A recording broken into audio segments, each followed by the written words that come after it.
नाज़रीन, इलाकाई खबरों में अब रुख करते हैं वजीराबाद की जानिब, जहां ABC न्यूज़ की ब्यूरो चीफ काशिफ इमरान की रिपोर्ट के मुताबिक थाना सदर वजीराबाद के इलाके में वारदातों का सिलसिला तसलसल से जारी। 2 दिन कबल मोटरसाइकिल सवार डाकुओं की जानिब से डिपार्टमेंटल स्टोर को लूटने के दौरान मज़ाहमत की कोशिश करने वाले नौजवान को गोलियां मारकर कत्ल कर दिया गया।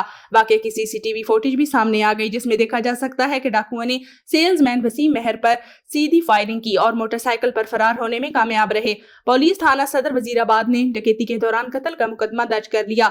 याद रहे, गुज़िश्ता चंद हफ्तों से थाना सदर के इलाका अहमद नगर रोड पर डकैतियों की पे दर पे वारदातें हुई हैं, जिनमें कई दुकानदारों समेत शहरियों से लाखों रुपए छीन लिए गए हैं और ताहाल किसी एक केस में भी बेशरफ नहीं हो सकी। शहरी और कारोबारी तबका ने CPO गुजरांवाला एयाज सलीम से मौसर कार्रवाई का मुतालबा किया है।